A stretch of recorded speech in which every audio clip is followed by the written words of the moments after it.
10ാം class കഴിഞ്ഞ വിദ്യാർത്ഥികളുടെ +2 അഡ്മിഷനുമായി ബന്ധപ്പെട്ട് നിലവിൽ മലബാർ ജില്ലകളിൽ പൊതുവിലും മലപ്പുറം ജില്ലയിൽ പ്രത്യേകിച്ചും സീറ്റിൻ്റെ അപര്യാപ്തത അനുഭവപ്പെടുന്നുണ്ട്. അത് യഥാർത്ഥത്തിൽ വീണ്ടും ക്വാളിറ്റി, ഇപ്പോൾ നേരത്തെ നമ്മൾ പറഞ്ഞു വിദ്യാഭ്യാസ മന്ത്രി ഉൾപ്പെടെ നമ്മൾ ക്വാളിറ്റി വർദ്ധിപ്പിക്കുന്നതുമായി ബന്ധപ്പെട്ട ചർച്ചകൾ മുന്നോട്ട് വയ്ക്കുന്നതൊക്കെ നമ്മൾ കേട്ടതാണ്. അപ്പോൾ ഈ ഘട്ടത്തിൽ ക്വാളിറ്റി ഏറ്റവും അധികം ബാധിക്കുന്ന ഒരു ഘടകം കൂടെ ആയിരിക്കും ഓരോ ക്ലാസ്സിലെ വിദ്യാർത്ഥികളുടെ അധ്യാപക വിദ്യാർത്ഥി അനുപാതം എന്നത്. അപ്പോൾ നിലവിൽ തന്നെ ഹയർ സെക്കൻഡറിയിൽ നമുക്കറിയാം 50 വിദ്യാർത്ഥികളാണ് ഒരു ക്ലാസ് മുറിയിലിരിക്കുന്നത്. ഈ സീറ്റ് ദൗർലഭ്യം പരിഹരിക്കാൻ വേണ്ടി സർക്കാർ നിലവിൽ കാണുന്ന മാർഗം, കഴിഞ്ഞ വർഷങ്ങളിലൊക്കെ ചെയ്തു പോരുന്നൊരു മാർഗം ഒരു ക്ലാസ്സിൽ കൂടുതൽ കുട്ടികളെ ഇരുത്തുക എന്നുള്ളതാണ്. 20%, 30% കുട്ടികളെ ഒരു ക്ലാസ്സിൽ അധികമായി ഇരുത്തുന്നു എന്നത് യഥാർത്ഥത്തിൽ നമ്മൾ ഈ പറഞ്ഞ ക്വാളിറ്റിയെ പിറകോട്ട് വലിക്കുന്ന ഒന്നായിരിക്കുമല്ലോ.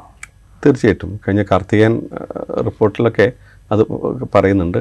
അതിൽ അവർ പ്രത്യേകമായിട്ട് ഉന്നയിച്ച കാര്യം എന്ന് പറയുന്നത് 50-ൽ കൂടുതൽ കുട്ടികൾ ഒരു ക്ലാസ്സിൽ പാടില്ല എന്നുള്ളത് തന്നെയാണ്. പക്ഷേ സർക്കാർ പലപ്പോഴും അത്തരത്തിൽ ബാച്ചുകൾ കൂട്ടുന്നതിന് പകരം കുറച്ച് ബാച്ചുകളൊക്കെ അഡീഷണലായിട്ട് കൂട്ടിയിട്ടുണ്ട്. പക്ഷേ അതുകൊണ്ടൊന്നും മലബാറിലെ പ്രശ്നങ്ങൾ പരിഹരിക്കപ്പെടില്ല. അപ്പോൾ അവർ വീണ്ടും 20% കൂട്ടുകയാണ്. അപ്പോൾ നമ്മൾ 50 കുട്ടികളിരിക്കേണ്ട ക്ലാസ്സിൽ 60-ഉം അത് കഴിഞ്ഞിട്ട് വീണ്ടും 67-70 കുട്ടികളൊക്കെ ഇരിക്കുന്ന അവസ്ഥയിലേക്ക് വരുന്നുണ്ട്. 50 കുട്ടികൾക്ക് വേണ്ടി സജ്ജീകരിച്ച ഒരു ക്ലാസ്സിൽ 70 കുട്ടികളിരിക്കുമ്പോൾ സ്വാഭാവികമായിട്ടും അധ്യാപകർക്ക് വലിയ ബുദ്ധിമുട്ടുണ്ടാവും. മറ്റോരോ കുട്ടിയെ ശ്രദ്ധിക്കുക എന്നതിൽ വ്യത്യാസം ഉണ്ടാവും. ആ ക്ലാസ്സിലുള്ള ഇൻഡിവിജ്വൽ അറ്റൻഷന് പ്രശ്നം ഉണ്ടാവും. അത് ക്വാളിറ്റിയെ തീർച്ചയായിട്ടും ബാധിക്കും. കാരണം നമ്മളൊരു പരീക്ഷ എന്ന് പറയുന്നത് സംസ്ഥാനത്തൊട്ട് ഒരേപോലെ നടത്തുന്നൊരു പരീക്ഷയാണ്.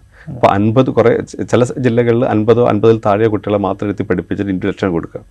അതേ പരീക്ഷ ചെയ്യുന്ന ചില ജില്ലകളിൽ 70 കുട്ടികൾ ഇരുത്തിയിട്ട് പരീക്ഷ അവരെ പഠിപ്പിക്കുക. എന്നിട്ട് ഈ കുട്ടികൾ തമ്മിൽ ഒരേ പരീക്ഷ നടത്തിയിട്ട് കുട്ടികളെ റാങ്കിങ് ഇടുമ്പോൾ സ്വാഭാവികമായിട്ടും ഈ കുട്ടികൾ പുറകോട്ട് പോകാനുള്ള സാധ്യത വളരെ കൂടുതലാണ്. ക്വാളിറ്റിയും ക്വാണ്ടിറ്റിയും തമ്മിൽ അഭേദ്യമായ ബന്ധമുണ്ട്.